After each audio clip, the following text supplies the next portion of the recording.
Today on Dr. Phil, the boomerang generation. You raise them, they go off to college, and then they come back. Grown kids who move back home. Are they moochers in training? I've never paid rent or bills. Our parents enjoy having us around. We just can't get rid of them. Now, they're in for the shock of their lives. This is your house. What we have here is a moving van. And what these fans tried to mooch from Dr. Phil. Coming up. Let's do it. I want you to get excited about your life. Here we go, in 10. Stand by, camera, set. If you're going to talk to me, you're going to have to be honest. Stand by, Dr. Phil. Showtime. This is going to be a changing day in your life. Stand by A, and roll A, check in. Go, Dr. Phil.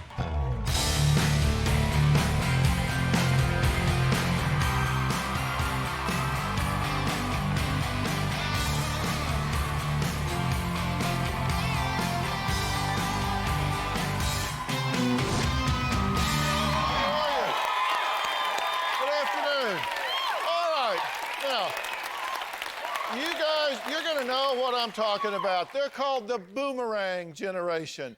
You raise them, they go off to college, and then they come back. Okay? Are they in transition or are they moochers in training? Now, we're going to talk to some parents who say they want their children O-U-T out. But first, is there a little mooch in everybody? Now, we tried an experiment today that involved all of you. Okay? Take a look. We set up a table backstage for our audience to take a freebie. Now, the sign says, please just take one. Now, let's see how this audience does with the temptation of taking more than one. Okay, most people obey the sign, but let's see let's just see who took liberties, shall we call it, and helped themselves to more than one giveaway. Oh, there go 2 books. If 1 is good, 2 must be better. 3. Now, that's just not fair. Remember, the sign says just take 1. So, what do these audience members have to say for themselves?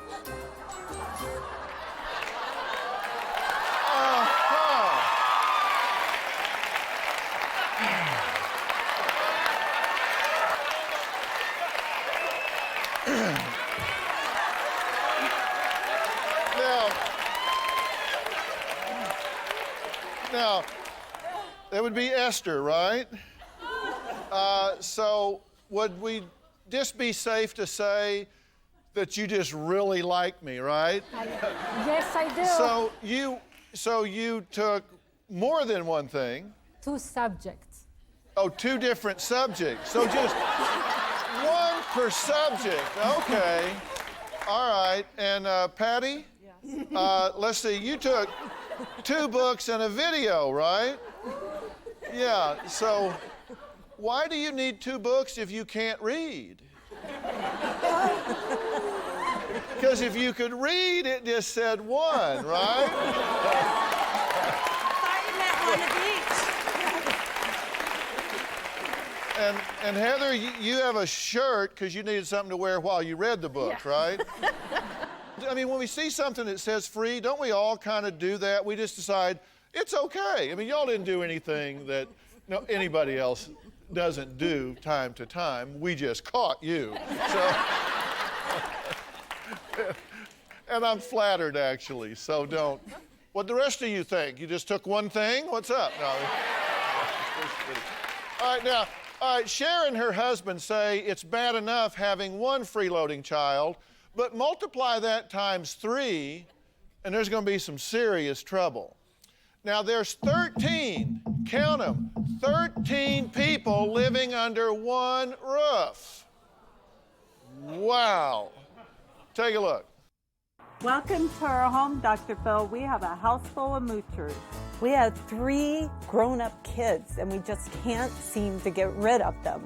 They just mooch off of us for everything. Cook me my food. Jay, Tabitha, and Star. are selfish, immature, and lacking life skills. I brought a loaf of bread in. We have 4 small children, but when our adult children decide they need help, they feel free to come home, taking away from our ability to support ourselves. I am at my wit's end. Come back here. We have 13 people living in a small trailer, and that is financially stressful for me and my husband. Our parents enjoy having us around. They just piled their stuff on the lawn. This is not the first time I've had to rely on my parents for help. I've never paid rent or contributed paying the bills. My 30-year-old son, Che, has lived with us off and on for about a year now. He will come in during the day, eat as much as he can, and never offers to buy groceries. I absolutely go through the refrigerator at my parents' house. There's a lot of good things in there. Shade was sleeping on our couch. He was sleeping in our children's bedroom. Because there wasn't enough room in the house, he pitched a tent in the backyard and slept outside. Che has never paid for his room or board, even when he was making very good money. I cling to my parents, but I don't think of myself as a moocher. Clinging is not the same thing as mooching. Yeah, I'm tired of being a moocher.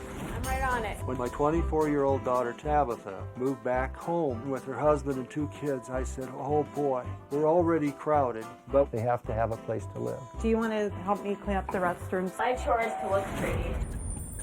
A lot of times when I ask Tabitha to help clean around the house, she'll flat out say no.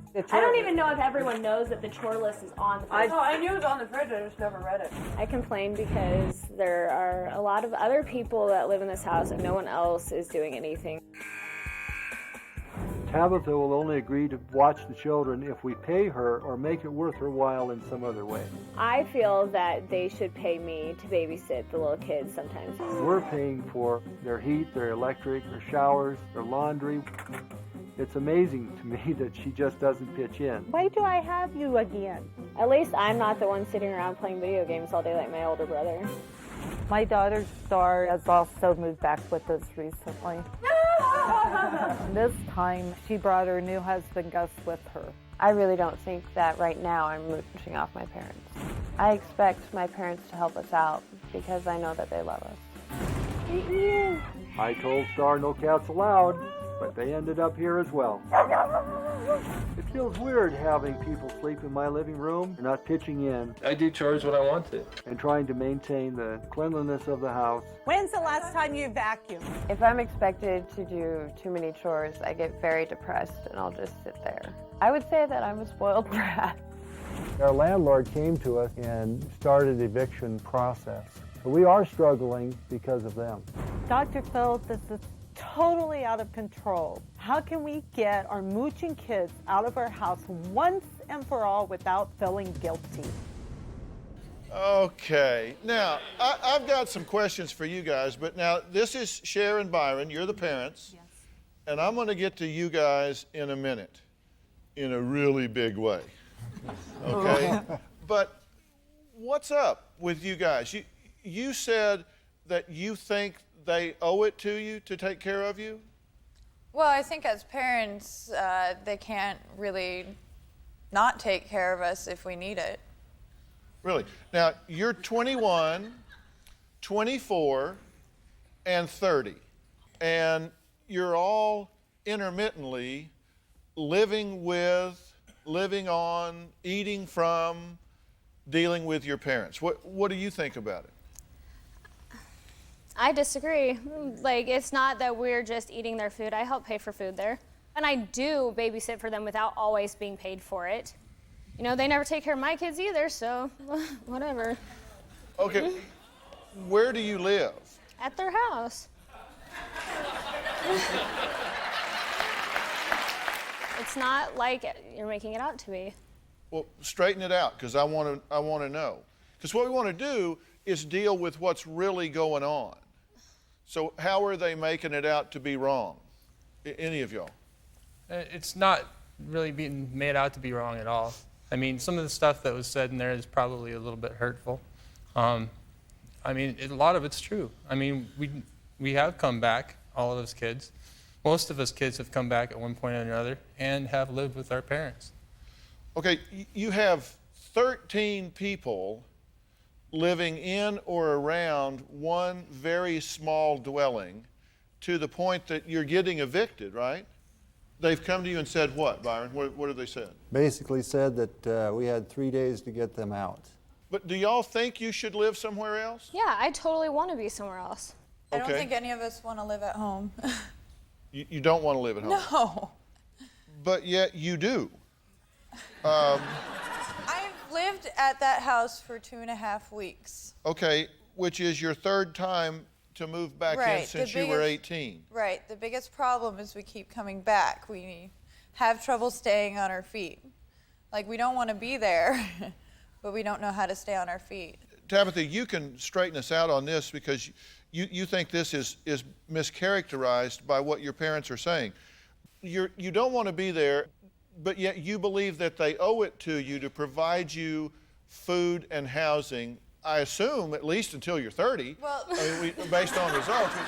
They gave us guidelines. They said, you know, that we had to have jobs and we had to help around the house and stuff. They gave you guidelines like no pets? Well, my dad said I couldn't have pets, but my mom said I could. And so... Okay. So the plot thickens. Now, but since you're there, do you consider yourself a guest in their home? No, I'm not a guest. I'm part of the family.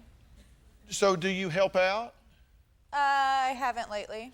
Because I did in the beginning. Because what you've said, and this is a direct quote from you, that you get depressed when you have to do chores. I get very depressed if I have to do chores. I mean, come on. Does that really work? What? You say it depresses me to have to do this, and no, so they I don't do say it? that to them. You said it to us. Yeah, well, because you guys asked how I felt when I needed to do chores, and I go, I get depressed. You also said if I cry, I can get anything.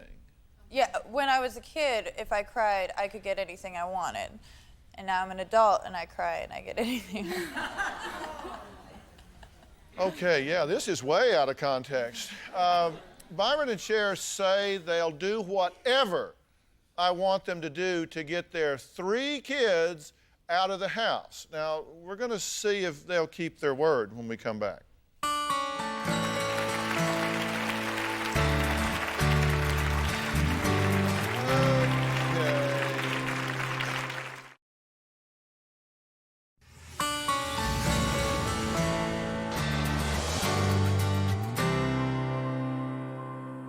The definition of a moocher is someone that takes and takes and takes and doesn't give back.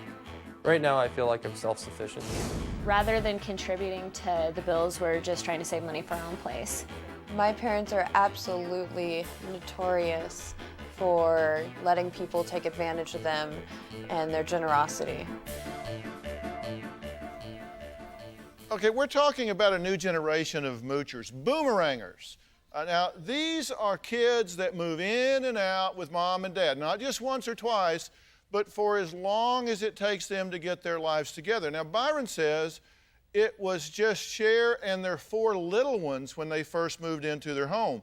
But now they're about to be evicted because some of their adult children, along with their families and their pets, have moved in once again. Now, do you think your sister's lazy? No, I think she gets away with a lot. Absolutely. I think she gets away with it. She should have to get up and do stuff, but she doesn't because no one makes her. Okay, and you say that you think your behavior is a problem because it's ordained in the Bible. I said that there is a correlation between the child and the parent. It's in the Bible, yes. And if I've never been married. So I definitely have a bond with my parents still. Till I have a wife, I still have a bond with them. Where did that come from? So what you're talking about is... I want to clear one thing up, though. I do not live with my parents right now. No, you just go over there to eat every day. No. Because you said you go in and raid the refrigerator and eat whatever's there. Sometimes I do, not very often. And what you're talking about in the Bible is where it says in Ephesians that you're to honor your mother and father, and that you will leave your mother and father and cleave unto your wife. That's correct. And so you're saying until it's cleaving time, that it's staying time. Okay, you might be confusing cleaving and leaving. Cleaving and leaving. Here. Okay?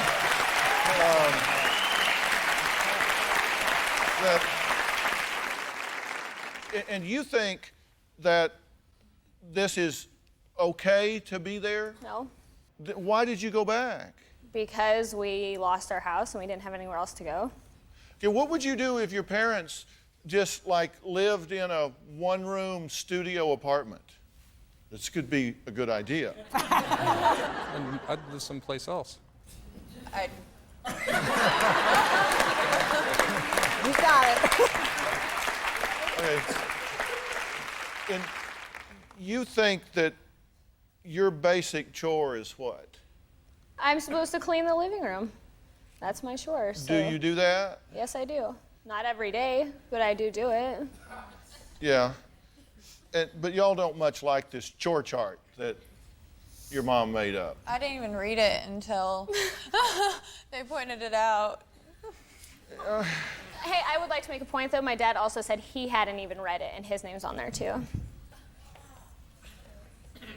Whose house is it? It's their house, but all of our Okay. names are on it, and she was complaining about us not reading the chore chart, but he hadn't even read it. Do you Aren't think you supposed to set an example, so... I'm not trying to be snotty, isn't that true? No, you're not trying to be snotty. At break, you stuck your tongue out at him.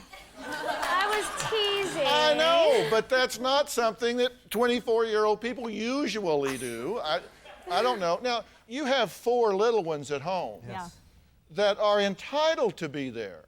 Right. And this is negatively impacting them, correct? Yeah. Yes, that's correct. Like, you aren't big on working, right? No, I work a lot. But you've made money before. You know how to go out and make money. Yep. But you don't distribute that into this family a whole lot. That's not completely true, no. All right, what is completely true? How's your Xbox game? You know, I don't have an Xbox. My little brother's. Yeah, it's your little brother. So you go in his room and play Xbox, and he's got to leave and sleep on the couch. No. That has happened one time. Have y'all met each other? Yeah.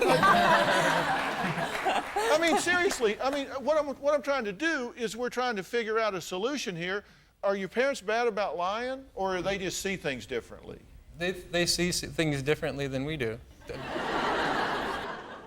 All right, next, I've got a plan to help get these 3 out of the house.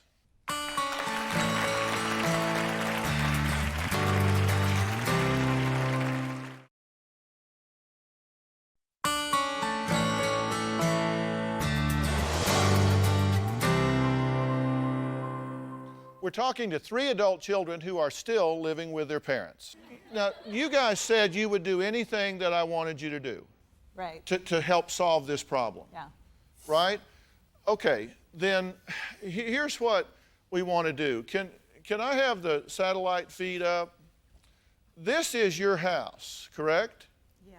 Yes. Okay, that's live, by the way. That's right now. Oh, my. Oh my God. Yeah, because this is a satellite uplink from your house. Okay, and this is where 13 people are either living or occupying every day, to the point that the landlord said, Yeah. Now, you're not going to wear this place out. You're going to have to get them out of here or get gone. Okay, now, can you hear me on the satellite feed? All right, can you pan over to one side? Oh, my. What we have here...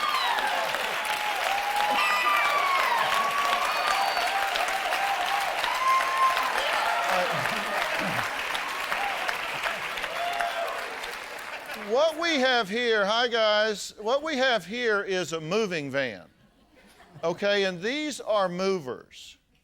Now, they are prepared to go in and load up all of the adult children's belongings, and thanks to the folks at Peak Property Management, Star, Che, and Tabitha, along with their spouses, kids, pets, have the opportunity to move and live in a 3-bedroom home with the rent paid for 30 days to give them an opportunity to really make a transition.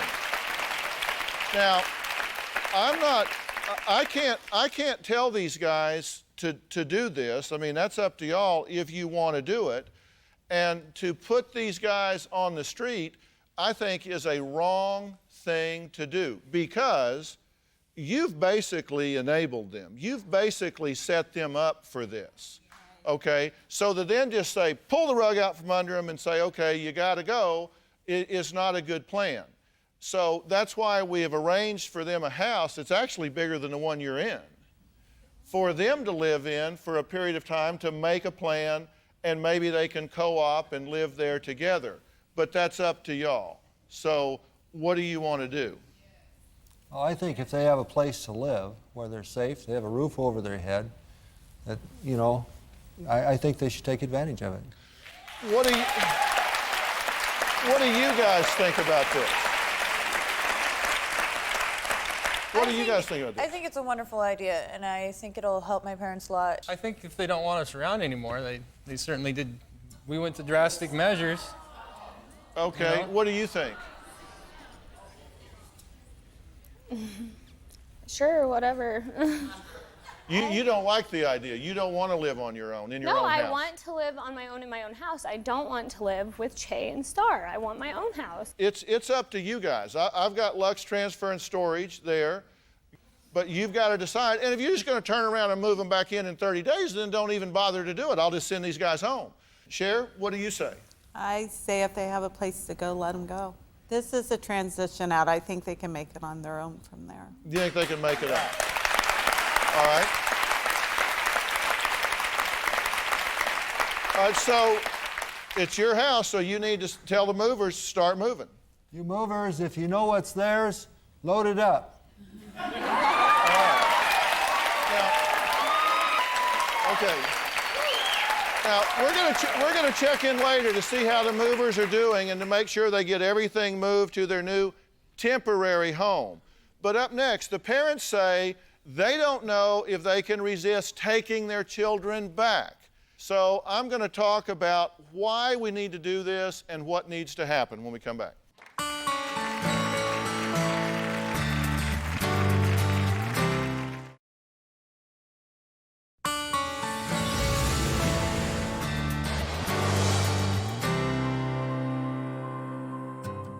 I'm afraid that my kids will end up hating me if I kick them out of the house.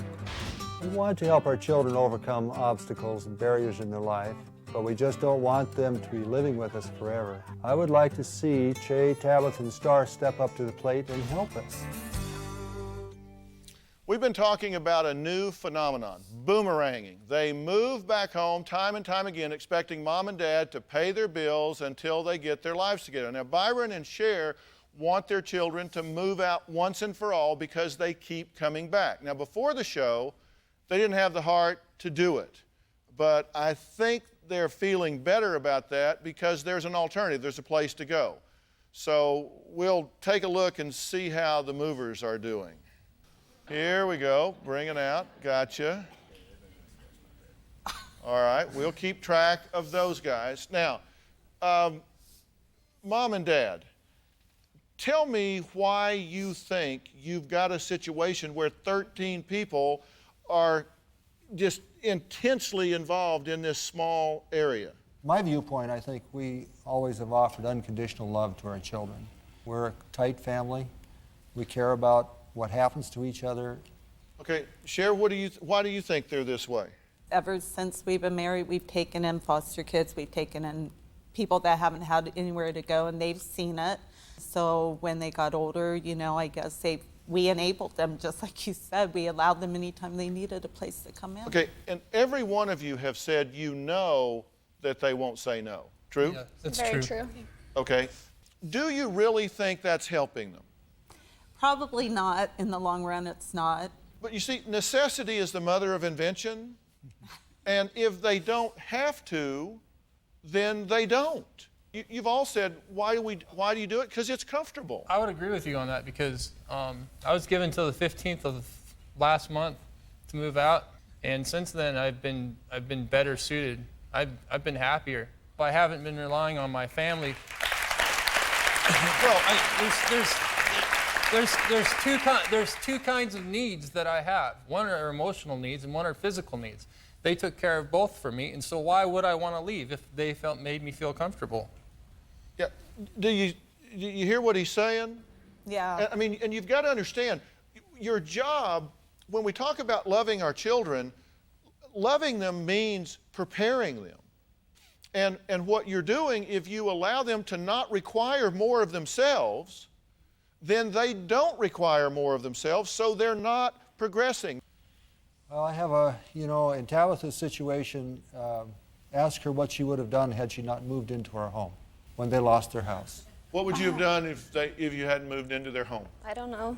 She doesn't know. Well, that's what I'm saying. Is your point that she had nowhere else to go? Yeah. Then, my point is, if you had started preparing her for self-sufficiency, higher self-esteem, and more motivation 4, 5, 6, 7, 8 years ago, then she wouldn't have been in that situation today. And if you don't start it today, she'll be in the same situation 5 years from now. That's all I'm saying. And does that mean that you don't support her and help her? Does it mean just kick them out to the curb and say good luck and throw our phone number away? No, of course not. But I would change the locks on the house. I mean, I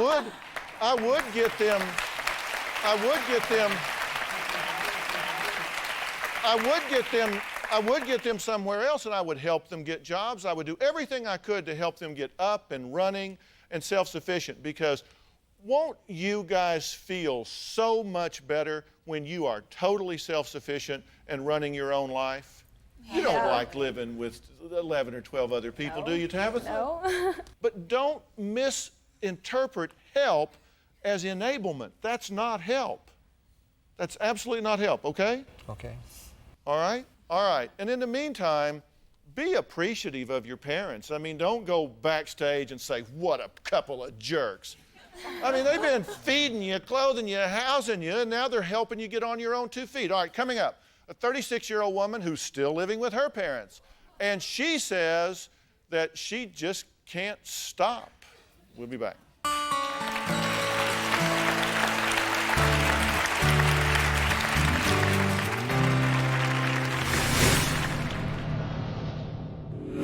All of my life, I've been a freeloader. I'm still living at home, mooching off my parents in Hicksville, Missouri. I don't think I should have to foot the bill for a 36-year-old daughter.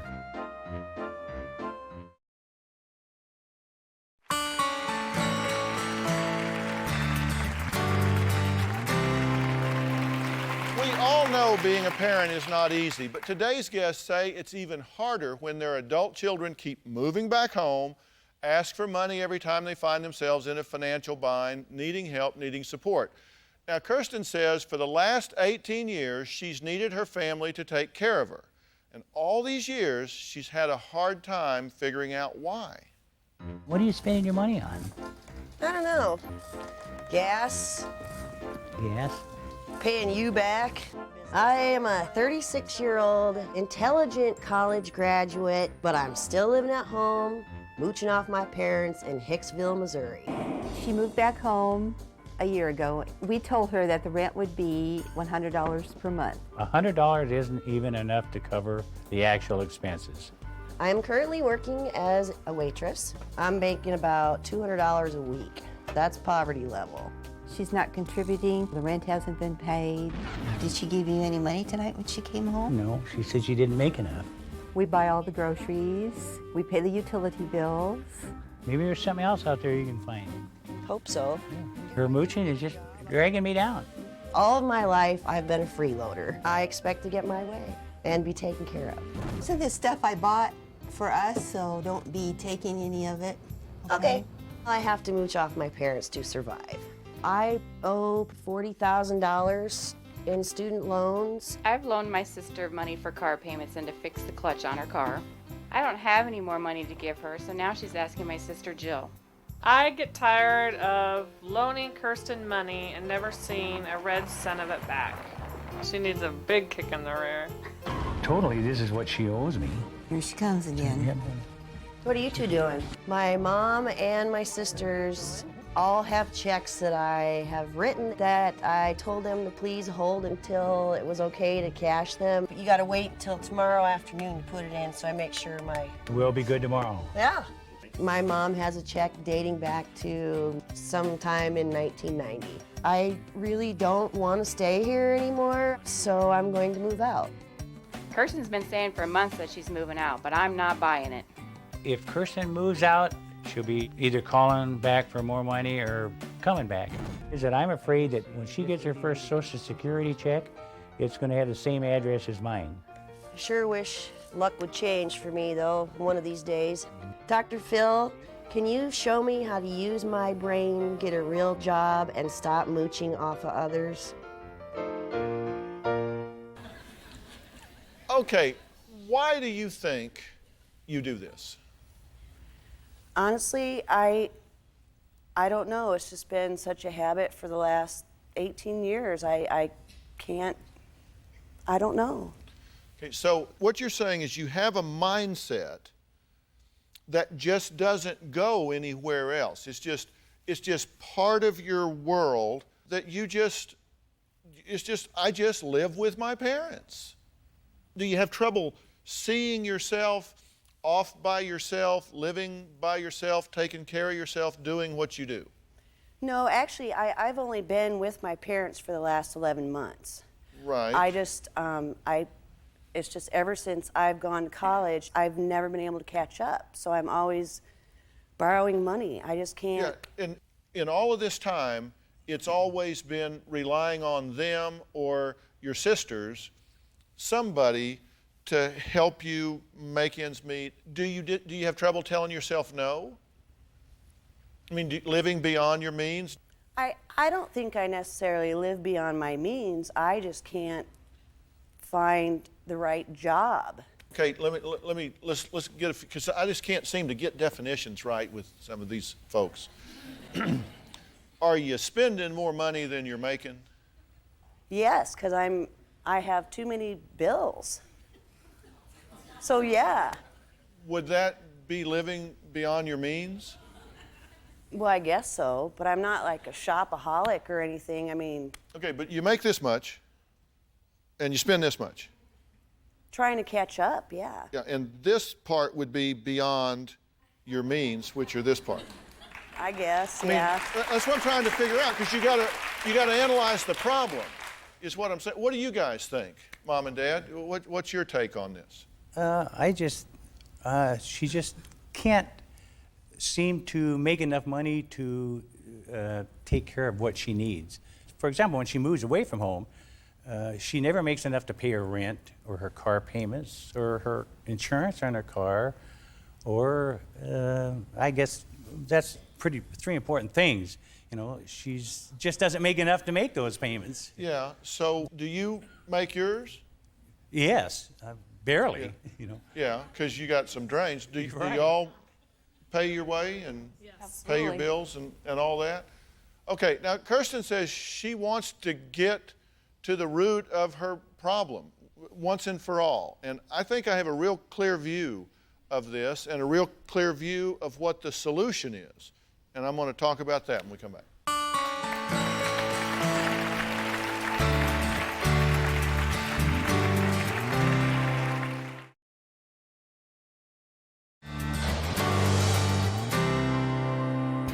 I know that I can be more than what I am, but it's just hard. I'm so far behind now that I don't think that it's ever going to end.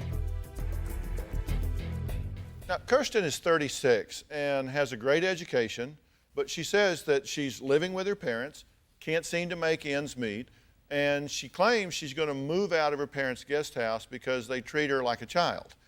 Now, her entire family says whether she moves out or not, she'll still expect them to take care of her. Do you agree that even if you move out, that you're in this pattern of where you'll just keep circling around and having to be bailed out or taken care of financially? I've been doing this bartending and waiting tables for so long, you can't budget. You know, you don't know how much you're gonna make in a week. And if I find a good job, I think if I knew how much I was gonna be making every week and could have a budget, that's what I lack. I lack a budget, I lack, managing my money. Okay, but you've turned down jobs because you just didn't like the location, right? There are certain places that I don't think that I'd like to live in. Okay, and see, this is this thing that just keeps coming back, and it's just really inconvenient. It's called reality, and you know, sometimes, no, really, I'm serious about this. And here's what. Let me tell you what I think about this. I think that problems often start for one reason, and then continue on for another reason. Okay. Now, when you were young, you had health problems, correct? You had to wear a brace, and it created social problems for you, because that's when a kid is having to do that, it sets you apart in some different ways. And so you had to have extra care and extra nurturance at times. True? Absolutely not your fault. 100%, no question, no but, not your fault. That's a challenge that you had to deal with. And along with that, you two were very protective and very forgiving, and spoiled her really excessively, right? Yes, we Do you did. agree with that? And you said that you're spoiled, that you were spoiled at that time. I was, yeah. But what happens is, at a time when kids would normally be learning that when you choose the behavior, you choose the consequences, you weren't really held accountable for a lot of things, even in the teen times, correct? Because you really lived those teen years, right? You had a good time during those teen years. Yeah. And you had a certain wild streak, and you got away with a lot, right? Yeah. Because you were spoiled. And so once again, you learned later in life that when you choose a behavior, you don't deal with the consequences. There's no accountability, which is why you say some things like, well, no, I'm not living beyond my means. And well, yeah, there was some job opportunities, but I didn't really want to live there. People that are used to being hungry, they don't afford themselves those luxuries. And what I think has happened here is, I think because of some unavoidable situations and circumstances, you A, picked up some bad habits because of the spoiling, and B, failed to get some certain mindsets, some certain skill sets in terms of thinking that have kept you from connecting that last dot. And because you've worked hard, you've gone to college, you did well. Well, you flunked out, but then you went back and did well. And, right? Exactly. And you got the degree. I do my homework. I know the history. And now I think you've got some things that started way, way back that you don't know that are undermining you at this point, because all you know is what you know. And I think what we need to do here is work the problem. Work the problem, not just complain about it, but work the problem. I think that you're obviously very intelligent. You have an excellent degree from an excellent university. You want the right kind of job, but I think you're getting in your own way. And so I think what you need is a plan. You need a program here. You need some vocational counseling. You experience anxiety when you start getting close to independence because you've never had to be fully accountable. And I think that needs to be dealt with. And then I think you need a structured plan to get on your feet. And when you do, I think you will grab on with both hands and never look back. But I think you need some vocational counseling. I think you need some psychological counseling to replace some of these things that didn't get in there at the right time. And then you need to create that job opportunity, which we can help with the vocational counseling as well. And once I think you get there with that skill set, I think you're going to be an absolute star. I absolutely believe that. But I think you need this plan, because you don't know what you don't know. I don't think you mean to be that way, but I think you need some pieces of the puzzle snapped in together. And then I think that you will have a very different experience of life. What do you think? I think you're right. I just don't know how to tap into that. That's been a struggle. Well, I do know how to tap into that. Well, So if we put that all into play for you, with the vocational counseling, the psychological counseling, the career, all of the things that you need to get where you're going. Will you participate in that program? Mm-hmm. Will you guys support that? Yes. Because as you get as you get older, and I know as parents, as I get older, I keep looking to see if something happens to me, will my kids be okay? Do they have what it takes to walk on their own and do well? And wouldn't you have a great sense of peace if you knew that she had closed that gap and could take care of herself? Yes, I would. All right? Very much. I have a plan. We'll be right back. We're going to put some things together for you with some top-level professionals. All right, for advice on how to deal with your children that you just don't seem to be able to get out the door and keep out the door, I'm talking about adult children, not your 6-year-olds, you can go to drphil.com, and we're going to have steps there on how to get kids to have the financial planning, the vocational planning, all the things that they need to really stand on their own in a safe and healthy way. It's not fair to enable them for a long, long time and then all of a sudden just put them out on the street. You own the problem as well. There's got to be a plan. There's got to be a transition. Thanks for watching. We'll see you next time. Thanks, guys.